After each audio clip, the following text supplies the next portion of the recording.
Bonjour à toutes et à tous et bienvenue dans l'Hebdo, votre récap de l'actualité de la semaine. Vous avez peut-être dans votre jardin ou sur votre terrasse de petits récipients ou des contenus d'eau stagnante. Ce sont des lieux propices à la reproduction des moustiques. Leur régulation est un enjeu de santé publique. C'est pourquoi, depuis 2020, le conseil départemental possède une unité de régulation de ces insectes considérés comme invasifs.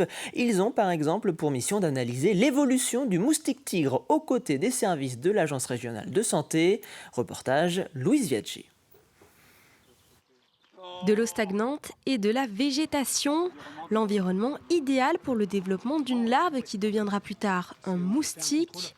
Alors des équipes techniques du département interviennent pour en limiter la propagation. Selon un certain seuil atteint, nous enclenchons des traitements avec un larvicide biologique qui est vraiment spécifique et qui va être appliqué directement sur l'eau. Nous prélevons l'eau du milieu directement, que nous diluons dans notre appareil, comme vous pouvez voir derrière.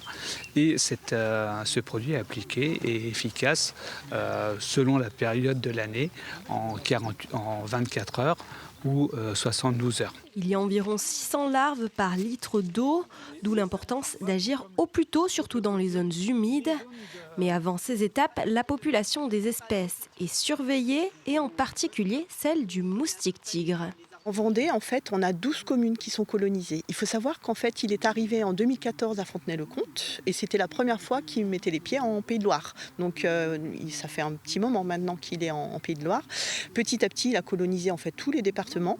Et en Vendée, le plus fort taux de communes colonisées, c'était en 2023. Ce moustique noir ponctué de taches blanches mesure 5 mm, mais il peut être vecteur de maladies comme la dengue ou le chikungunya. Il faut savoir que la femelle qui vous pique, c'est celle qui est née chez vous. Parce qu'en fait, elle vole au maximum à 150 mètres autour des habitations, enfin de là où elle est née. Donc du coup, il faut en fait regarder dans son jardin et éliminer tous les petits récipients avec un petit peu d'eau. Parce qu'en fait, elle est capable de pondre dans une coupelle, sous un pot de fleurs, dans un jouet où il y a de l'eau, un réservoir, un fond d'arrosoir ou une bâche aussi qui creuse et où il y a de l'eau qui se mêle. Elle est capable de pondre juste à la surface. À l'approche de l'été, vous pouvez aussi couvrir vos récupérateurs d'eau, entretenir vos gouttières ou encore mettre du sable dans les coupelles de fleurs. 7 kilos d'ordures ménagères en moins et 15 kilos de déchets en plus en déchetterie, ce sont les moyennes pour chaque habitant vendéen en 2024. Ce bilan présenté par Trivalis, le syndicat départemental de gestion des déchets, montre que les Vendéens trient de plus en plus et réduisent leur quantité de déchets. Un effort auquel participent également les professionnels du tourisme et notamment les campings. Ils sont de plus en plus nombreux à s'équiper de contenants réutilisables, comme par exemple les boîtes nomades destinées à remplacer les cartons de pizza. Dans l'hôtel de plein air, il faut savoir qu'il y a beaucoup de déchets, puisqu'on reçoit du monde dans le camping. Et pour le coup, l'évolution du tri des déchets, il faut tout leur donner en main, en fait. En leur informant dès l'arrivée, en leur donnant des affiches, des choses concrètes, en fait, ils arrivent à trier, que ce soit de n'importe quelle région. Au départ, c'est un peu plus difficile, mais maintenant, même les enfants se mettent bien au tri. Ils avaient déjà cette démarche d'aller à mes composteurs, parce que j'avais déjà mis des composteurs avant que ce ne soit obligatoire. Et du coup, ils avaient déjà beaucoup cette démarche de mettre dans les composteurs. Mais là, avec les bioseaux dans tous les mobil-homes, ils y vont automatiquement mettre dans le composteur. Et justement, plus de 263 000 tonnes de déchets valorisables ont par exemple été déposées en déchetterie l'an passé. Alors que se passe-t-il vraiment une fois que vos déchets sont ramassés ? Où vont vos fameux sacs jaunes une fois collectés ? Trivalis organisait cette semaine des visites guidées de son site implanté à La Ferrière pour répondre à toutes ces questions. Reportage Cyril Guillet. Si vous habitez à proximité de La Ferrière, sachant directement les petits camions de poubelle qui vont venir décharger ici. Le site de Vendétrie réceptionne et traite 36 000 tonnes d'emballage par an, soit 44 kilos par habitant. Tout au long de l'année, des groupes et des scolaires sont invités à visiter ce site. Mais aujourd'hui, ce sont les particuliers qui sont conviés à découvrir le fonctionnement de Vendétrie. On est venu aujourd'hui donc avec ma fille pour lui expliquer le tri des déchets. Et on a trouvé ça très intéressant. Beaucoup d'enfants devraient venir voir. L'intérêt, c'est de savoir un petit peu ce qui se passe une fois que la poubelle jaune est mise sur le trottoir. Les gens savent que les emballages sont recyclés, mais ne savent pas forcément ce qui se passe entre les deux. Donc là, c'est vraiment l'idée de leur montrer, avant des tris, ce que deviennent leurs emballages. Une fois arrivés ici, ces déchets sont triés par matière. Près de 80% seront ensuite recyclés. Et bien plus que la découverte de ce processus industriel, ces portes ouvertes ont un objectif éducatif. Souvent, les gens ne savent pas qu'on peut mettre tous les emballages. On nous demande souvent si les emballages doivent être nettoyés avant d'être jetés, ce qui n'est pas le cas. On ne va pas utiliser de l'eau potable pour nettoyer un emballage. Il faut simplement le vider. On va également inciter les gens sur des petites techniques, ne pas écraser leurs emballages, des petites choses qui peuvent nous aider au tri. Les gens aussi se trompent, il y a beaucoup d'erreurs de tri. Les gens se disent, par exemple, c'est du plastique, je peux le mettre dans la poubelle jaune. On va retrouver des brosses à dents, alors que non, ce n'est pas un emballage. Donc on réexplique vraiment cette notion d'emballage, et ça, c'est vraiment important. Ces portes ouvertes ont aussi un rôle d'accompagnement pour aider les visiteurs à réduire leurs déchets. L'occasion aussi pour eux de poser leurs questions. Je voulais savoir dans quelle poubelle il fallait mettre la capsule à café qui est en aluminium, et on peut la mettre dans la poubelle jaune. On voit qu'on fait des erreurs de temps en temps, comme un rasoir par exemple, Bic, style Bic, comme ça. Ça se met pas. J'ai appris que surtout les caisses de carton, ne pas mettre dans les sacs jaunes. C'est les cartonnettes, mais pas ces grosses caisses en carton. À force de sensibilisation, les mentalités évoluent. Mais il reste encore beaucoup d'erreurs de tri relevées dans nos poubelles jaunes. Les services techniques de Sud-Vendée Littoral sont désormais réunis sur un seul site. La communauté de communes, qui regroupe 42 communes et 56 000 habitants, dispose désormais d'un unique centre technique intercommunal. Les équipes étaient jusqu'alors réparties dans plusieurs villes et sont maintenant regroupées dans la zone d'activité Sébastopol à Luçon. 7 mois de travaux ont été nécessaires pour cet équipement où l'on retrouve les services dédiés à la gestion des déchets, des bâtiments, de la voirie ou encore des espaces verts. Notre volonté surtout, c'était à la fois d'offrir un équipement de qualité pour nos agents, pour nos habitants, de faire en sorte aussi de participer à notre façon à la transition écologique, puisqu'on est sur un bâtiment à énergie passive.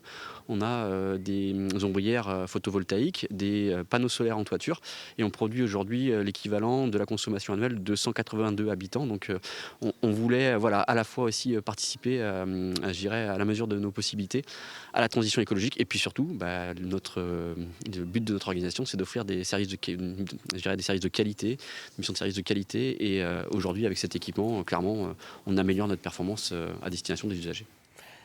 Près de 100 000 personnes seront attendues aux Herbiers du 26 au 29 juin prochain à l'occasion des championnats de France de cyclisme. Alors à un peu plus d'un mois de la compétition, je vous propose de découvrir ce parcours où le juge de paix sera le fameux Mont des Alouettes, une découverte réalisée en compagnie de Thomas Vauclair, ancien coureur professionnel et double champion de France. Allez.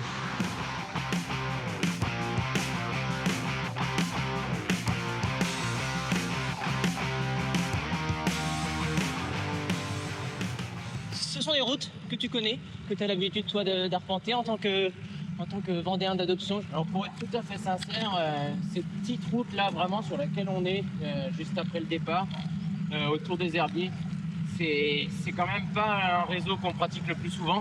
Donc vraiment les purs locaux oui, mais moi qui suis plutôt du côté de Mouilleron-le-Captif, bien sûr je passe très souvent aux Herbiers, encore plus quand j'étais en activité, mais pas vraiment sur ces petites routes-là. Là, ces petites descentes, là, comme on vient de faire, ça a l'air de rien. J'ai regardé comme ça, tranquille, on était à 60 à l'heure. On va être au-dessus des 75, on va se rapprocher des 80. Nous y voilà, Thomas. On n'est peut-être pas proprement dit dans la montée du Mont des Alouettes, mais dès qu'on arrive sur ce petit carrefour à droite, on est sur presque 2 km.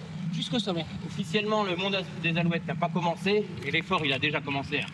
Franchement, là, ça paye pas de mine, mais on est dedans. Les jambes elles sont sollicitées. Il y a cette relance, virage à droite, cette relance, et ça casse vraiment le rythme. On n'arrive pas dans le Mont des Alouettes en étant super lancé. Ça va être usant. Et puis là, on est à 400 mètres de l'arrivée. Donc autant on peut pas se faire piéger comme sur un sprint à être enfermé, mais par contre, faut pas faire l'effort trop tôt. Nous y voilà, Thomas, fin de circuit, 16,5 km. On l'a vu, un circuit pas facile? Ah oui, c'est pas facile. Sur le papier, il n'y a pas non plus des grosses côtes qu'on aborderait avec le petit plateau. Ça va être étiré toute la journée. C'est vraiment un circuit pour coureurs costauds. On le disait, le départ réel sera donné juste derrière nous. C'est aussi ici que sera tracée la ligne d'arrivée de ces courses en ligne, de ces prochains championnats de France ici aux Herbiers. Rendez-vous donc les 26 et 29 juin prochains, du 26 au 29 juin prochain, pour connaître les successeurs de Paul Lapéra et Juliette Labousse. Merci Thomas. Merci.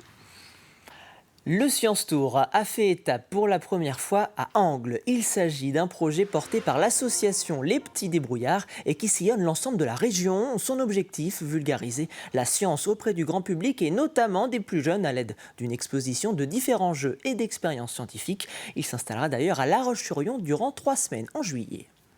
Avec le Science Tour, l'idée c'est de pouvoir amener la science sur le terrain avec les gens, donc dans les lieux un peu plus ruraux comme ici à Angles.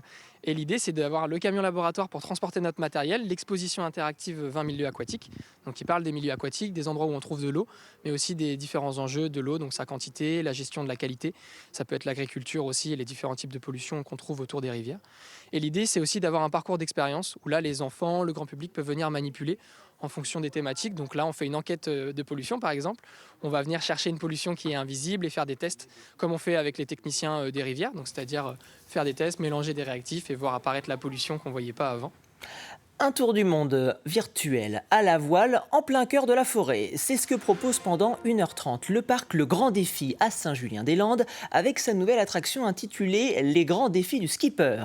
Les visiteurs sont confrontés à plusieurs énigmes et épreuves élaborées en collaboration avec le lycée Éric Tabarly des Sables-d'Olonne, mais aussi le skipper vendéen Benjamin Dutreux. Celui qui a terminé 10e du dernier Vendée Globe était présent la semaine dernière lors de l'inauguration en compagnie de plusieurs enfants. Reportage Louise Yadjé.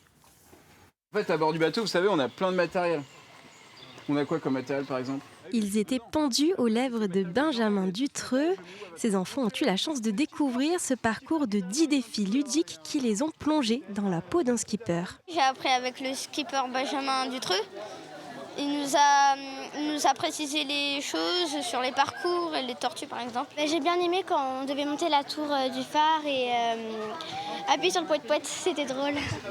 Ouais, tous les jours il y a des trucs à faire. Déjà c'est chouette d'évoluer avec les enfants comme ça en pleine nature, là, entre les arbres.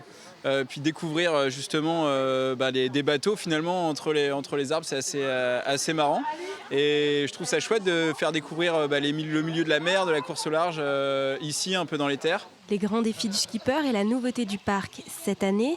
Un tour du monde virtuel d'1h30 qui permet de découvrir l'univers de la voile à l'image du défi du matossage. Pendant leur course, les skippers sont amenés à déplacer leur sac de matos d'un bord à l'autre du bateau, notamment quand ils virent de bord. Donc là, le but, c'était de représenter un petit peu ça en déplaçant les mousses de bâbord à tribord ou tribord à bâbord, en reformant des formes géantes grâce au tangram. Les enfants ont aussi vécu la vie d'une tortue en mer ainsi qu'une avarie. Une diversité d'activités mises en œuvre avec l'aide du lycée Éric Tabarly des Sables-d'Olonne. Qui nous a donné un bateau qui était un petit peu à l'abandon chez eux. Donc on l'a fait venir avec un camion et ensuite on l'a bougé avec un Manitou. Donc ça c'était un gros chantier. Et sinon donc nous on est issus vraiment de l'acrobranche. Donc on a tout le matériel pour bricoler. On a du bois, on a des poulies, des cordes, des bouts de tissu et on a tout fait nous-mêmes en se creusant un petit peu les méninges, quoi. L'après-midi a fini en beauté par une session de dédicace avec Benjamin Dutreux. L'Open de Vendée de tennis fauteuil est lancé depuis ce jeudi au complexe sportif des Terres Noires à La Roche-sur-Yon. Une compétition sportive de niveau international qui fait partie des plus importantes de France dans la discipline. Une bonne raison d'aller encourager les engagés de cette 26e édition. Pratiquement les meilleurs joueurs à la fois français et du monde, quoi. Donc c'est intéressant de se frotter aux meilleurs joueurs européens et mondiaux. Donc c'est toujours intéressant de venir prendre de l'expérience et essayer de faire le meilleur score, le meilleur tournoi. Pour ma part, c'est mon premier, donc je suis ravi. Donc on a encore 4 jours ici, donc en espérant le soleil, que les gens viennent nombreux et puis voilà, qu'on s'amuse, qu'on prenne du plaisir. Et puis voir les Vendéens et qu'ils viennent nous encourager. Et c'est ainsi que se termine cet hebdo. Merci pour votre fidélité. Passez un très bon week-end sur TV Vendée.